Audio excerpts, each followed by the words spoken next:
all the research shows writing without AI uses more of your brain than AI. We aren't training kids to use a tool until they have the basic knowledge needed to know whether they're even using that tool well or not.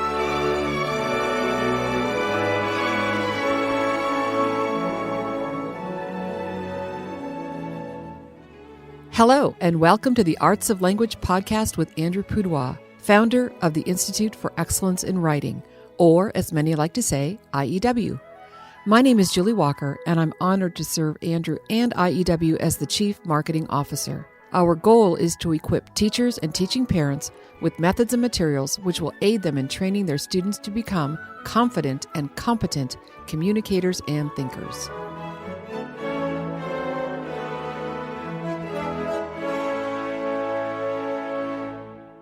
So I have a question about now these advanced students. What suggestions do you have? Suggestions you have for the kid who writes really well and doesn't like the checklist?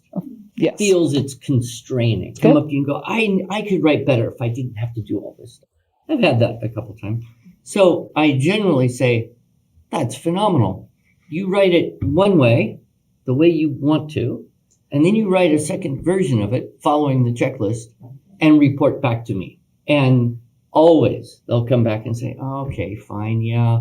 Having to do those things, it made me think a little harder. It made it better.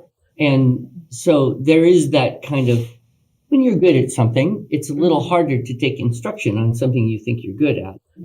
But if it's the right kind of guidance, it should expand your repertoire of what you're capable of.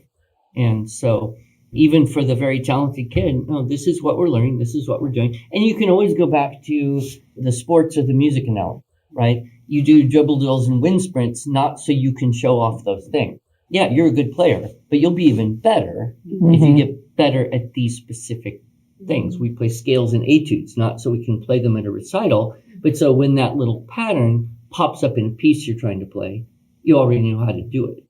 That I think for a lot of kids, that analogy, this is like training for sports. This is like learning an instrument. You do exercises, but that's not something that's been part of writing instruction in so many places for decades now. Right. So we are having to kind of redefine the discipline. And I will say I'm noticing that my son is a junior, and I will not name the college where he is taking concurrent classes, but I really wish that instructor had been exposed to IEW, because it was very vague expectations, not a rubric, nothing to follow. And he's like, Mom, I don't know what to do. I met with the tutoring center, I did everything. And so he was doing that at the time that I was starting here. And so I was like, oh my gosh, let's just write it this way, because I think it really does help, and like you said, that's not how it's been done for a lot of times. And so you get an instructor who's never been exposed to this, and they're committing all the things that you said not to do, like not being clear and over expectation that are not explained. And so, and not only that, but it brought up the idea that so many of teachers out there, they get their reading methods class, right? They get their math methods. Mm-hmm. But how many teachers have gone through a writing methods class at their university? Yeah. Unfortunately, a lot of our instructors are coming into the classroom and they have the best of intentions, but they are, I don't know how to teach writing. I just know how to write. And I was one of those teachers. I knew how to write, but I did not know how to get what I knew in my brain into the brains of my students. And that is where IEW, the structure and style method, it was like taking this weight off of me, because here was a method that was clearly delineated, and I was having my students jump over little puddles, not high jumps. It made sense. It was easy for me to implement.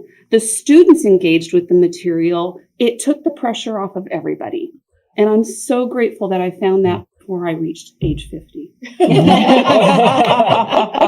I feel like it's so nice because you can identify when something is not well written, but it's hard to verbalize exactly why. And this, I feel like, gives us that, well, this is what we're testing against. And like in math, I mean, it's pretty clear. It's black and white. 2 + 3 is 5 because it is. But in writing, it's it's not Right. like that, and so I think the checklist is so nice because it narrows down, like, did you do it? Did you not? It Good. benefits my students with ADHD and autism. absolutely. They love it because they don't like fuzzy assignments. They just want to go outside and play. So if they have a checklist, Am I done? I got my LY. Yes. Okay. And they've Yes. done it.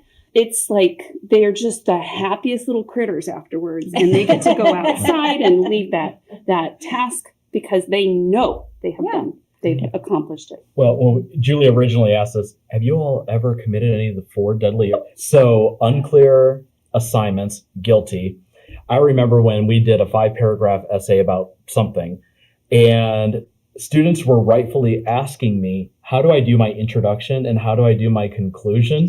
You just do it. And that was my answer of, well, your introduction just introduces your subject, and, you give some background information and you just introduce it. Yeah. What about my conclusion? You just wrap it up. Okay, well, how do I wrap it up? You conclude it. You just you put a nice bow on it. Any more questions? And then I would grade it and go, this is not really good. There's something wrong with this assignment. And it's me. And so, but it's also really, I don't want to say it was my fault because when I was getting my degree, Right. I was never taught, well, this is how you should instruct your students to write. Yeah. It was with social studies, very heavily content based. Mhm. You need to have European, non-European, US. I remember I had a African history class, and one of my assignments was here's a blank map of Africa, and you had to label every single country, every river, mountain range, everything, just geography, everything. Oh, wow. And there was a bunch of papers in there too. But never, this is how I want you to write, especially in college. I had a couple classes like this. Praise the Lord that I passed. 3 assignments. You have your first paper, your midterm, final, that's it. And it was on the syllabus. And if you didn't read your syllabus, that's it. So Another great plug for short, frequent Yes, assignments. yes. exactly. And it's hard because at the college level, there really isn't a lot of feedback. Mhm. No. It's, did you submit it? Here's your grade. Next paper is in maybe a month or so. Yeah. And that's why a lot of colleges have writing labs. Yep. Oh, yeah. Absolutely. And so I would take my papers to the writing lab, and then the people at the writing lab would go, this sounds good to me. Yes. That's what happened with my son. And they would say, and this is what you say too, who's the professor? Yes. And it goes to find out what What he or they she likes. want. Go to the library. Yes. And that's what you do. Imitate your professor. Yes. And then if you Yes. just straight up ask him or her, I can't help you on that. Okay, I have a hot topic that Okay. is being talked about that probably will take the rest of our time, but I do want to save some time at the end for each of you to share the most important and why tip that you can give to these teachers that are watching. But here's the hot topic. I'll start with you, Andrew, to speak on. Can you guess? Don't start with me. I won't start with you. It's the topic of AI. Why do we teach writing if AI is going to do all the writing for us? How do we prevent students from using AI if we don't want them to use it? It's just the whole really scary thing of AI that reared its ugly head, just a couple of years ago, and is now basically taking over. I'm not going to start with Andrew. I was told not to. Oh, Go ahead, Jennifer. Let's just go down the line. well, And go.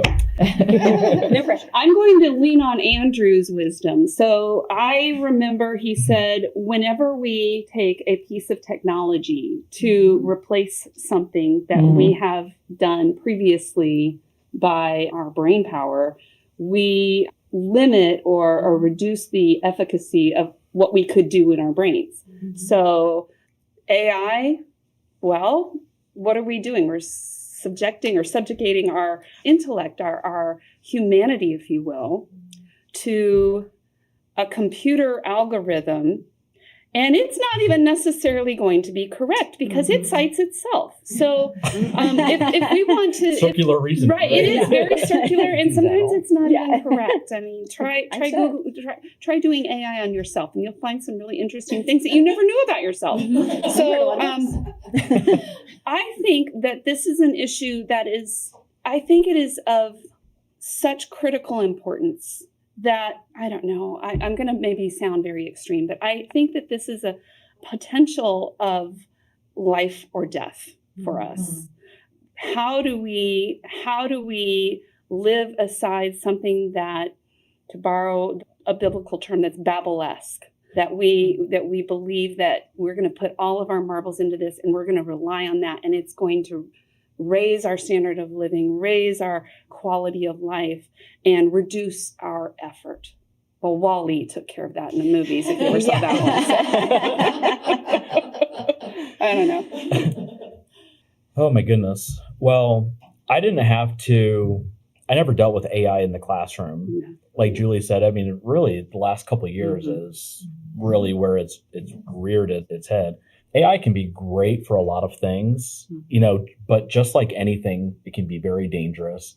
But also, to go back to Julie's question of why are we even teaching writing if I can say I need a 5-page paper, double space, MLA format on, World War II, whatever the case may be. Yes, you may get something and it might sound really great, but AI is not always correct. Just like Jennifer said, Google yourself in AI and you're like, wow, I wrote books I didn't know, or, I'm way more accomplished. I am way more accomplished on AI than in real life. Yeah. But also, too, writing teaches students to think. Right. And I agree with Jennifer that AI is going to be here to stay. I don't foresee it just going away. Yeah. I think it's only going to get more intrusive in our lives and students' lives and things like that. I mean, you could just talk about something and all of a sudden it pops up on your phone. And so how do we deal with this? And I think educating students of what it is good for and why we want to shy away from it in terms of writing, I think it can be a good starting off point to say, hey, I just need some ideas. But I mean, you start losing that ability to think for yourself. And what you said too, think about the big tech companies also that could really determine the algorithm of what people are seeing. So if we have this kind of dumbing down of the society and people just rely on everything AI, well, those, small group of people that can control those algorithms truly can control the way people see the world, the way they think. And for us, we see beauty in thinking. We see beauty in individuality. And in imperfection. Nothing has connected me better with students than showing them I am not a perfect human being. Right. I do not know every single social studies fact or anything like that. But I think we start losing that with AI. So, I mean, my big suggestion would be just to try to educate students on what it is, what we should use it for, what we should not, and, the benefits, the pros and the cons. So that's just kind of what I'm thinking off the top of my head. So my initial instinct was to just say it limits our ability to think. And my son and I have this discussion quite a bit because he's really asking really good questions right now. And like Jeff said, if AI is being driven by one group of thinking, then they're not getting accurate information. And I think that's just incredibly dangerous because if we're talking about history, if my husband recently was working with a young man who wanted to join the armed services. And so he was doing some training with him and he was telling him, I don't think the Holocaust was as big as they made it out to be.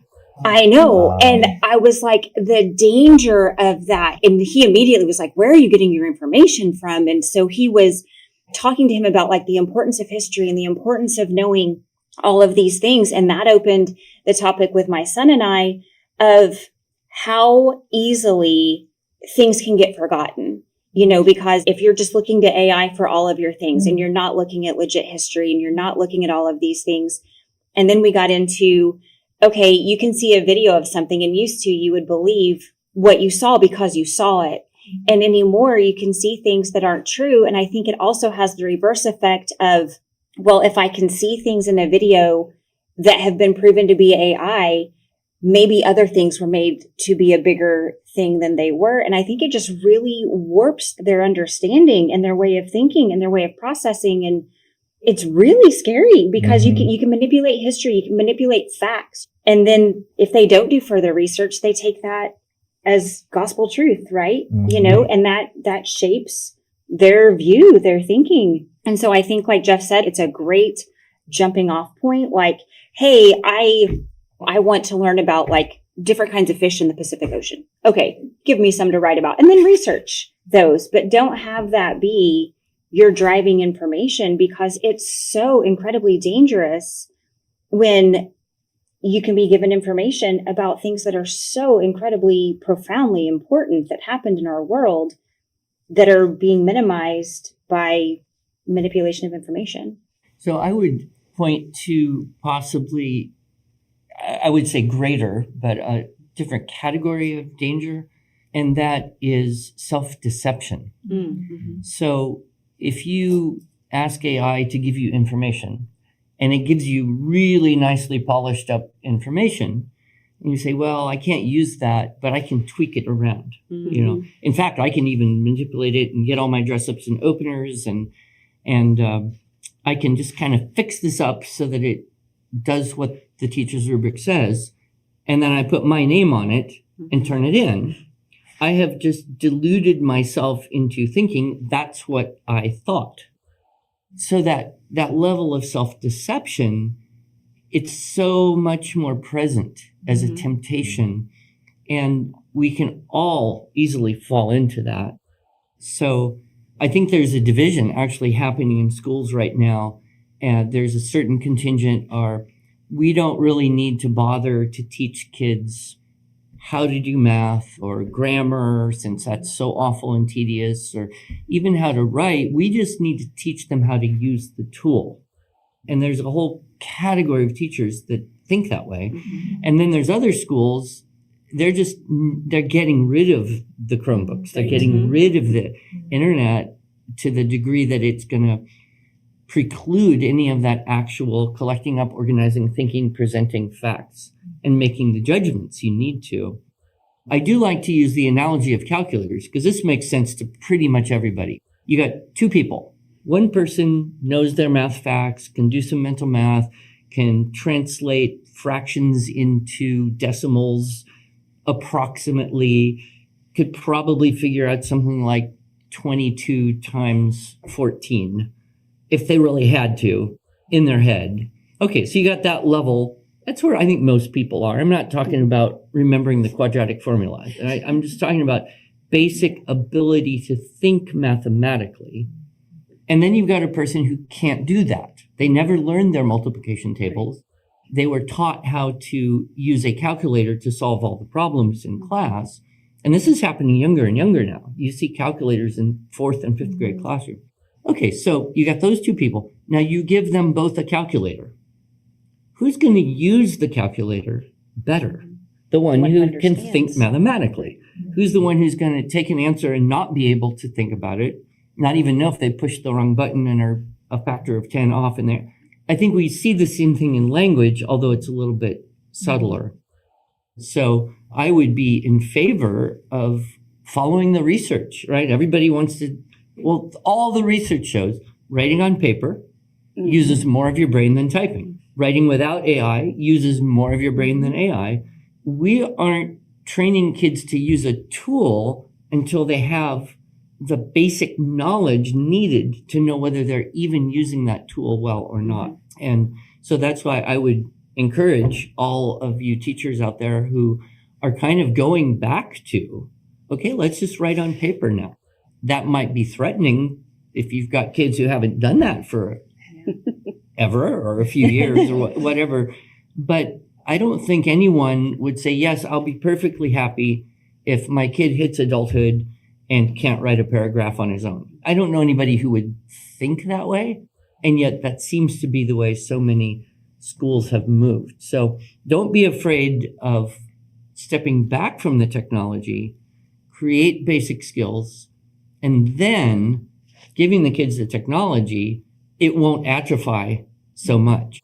It won't replace so much the skills that they have, the cognitive thinking. So self-deception, and then knowing what you're doing with the technology. A friend of mine said that that we saw three things happen. The Industrial Revolution, kind of separating people into the haves and the have-nots. Then we had the Information Revolution. That separated people into kind of the maths and the math-nots. Right? People who understood math could create all this stuff, and everybody else just using it. Now we're separating into the thinks and the think-nots. Yeah. And I want all my students to be in the I know how to think category. So. Which I love that all those years ago, Andrew, we added think to our tagline because that is what we're teaching. We are teaching thinking. I do want to say that so many of you have submitted some awesome questions. We're not going to get to them all, but on this panel. But every week, Andrew and I do a podcast together, and every 10th episode of that podcast, we do something called Ask Andrew Anything. And some of these questions I'm going to collect and pitch them to Andrew and see how he does with them. But also, we are committed to making sure all of your questions are answered. And we have an incredible team of customer service agents. Some of them are educational consultants. Some of them work with homeschoolers. We are committed to getting all of your questions answered. We are not a love them and leave them company. We care about your successful journey in teaching, writing, and thinking. And on that, I would like to just go down the line and ask you in 1 minute, give your best advice to these teachers out here. I would say, I don't want to steal Jeff's trust the system, but go through everything on schedule. Don't feel like you're going to get don't bog down in unit 1 and unit 2. Move on. Don't expect perfection that first time through, even the second time through, because it's a process. So move through the process and do it over multiple years. Okay. My biggest advice, and this isn't just for writing teachers, be patient with students. Be the teacher that you wanted when you were in school. And if we are patient with students, seeing them all as individuals, it helps us not see them as, oh, this is just my ninth grade class. But these are individuals that have all different backgrounds, all different learning styles. So being patient with students, getting connected with them on a personal level, and just being patient and being the teacher you would like, that you wish that you had in high school. Maybe you did have. That would be my advice. A little bit different and perhaps unexpected. Eat well. Don't eat a bunch of processed foods and refined sugars. It just destabilizes you. Sleep as well as you can. Exercise. Because if you're in good condition, you'll be a better teacher. You'll be happier. You'll be more patient. And if you are zapped out, sleep deprived, and low energy, you just can't do that as well, even though you kind of know you should. And then I guess my best bit of advice is always have a good joke kind of up your sleeve because it brings people in. Humor is a bonding, binding, trust building experience. When you can laugh together, you can learn together more easily. So those would be my non-conventional. Okay, good. And Jessica? So mine actually came from your article on the 4 deadly errors. Remembering with the smaller kids that writing, spelling, and neat handwriting are all different skills. And I walked that with my own children. I had one who struggled with auditory processing and was also required to do cursive at the same time. And so when I read Andrew's article on that, just understanding those are very different skills, you know, and so their spelling may not be perfect or their handwriting may not be perfect, but hone in on the skill that you're wanting, right? If you're working on handwriting, work on handwriting. If you're working on spelling, work on spelling. If you're working on writing, those other things maybe have a little bit of a back seat. Make the main thing the main thing. And then they integrate. Yeah. As the kids get older. Once they are able to do that, absolutely. Okay, well, thank you, panelists, for your great time and attention, and most importantly, your advice.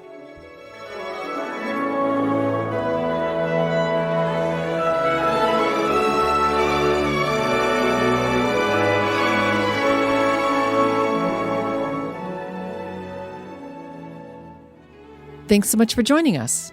If you enjoyed this episode and want to hear more, please subscribe to our podcast in iTunes, Stitcher, or Spotify, or just visit us each week at IEW.com/podcasts. Here you can also find show notes and relevant links from today's broadcast. One last thing, would you mind going to iTunes to rate and review our podcast?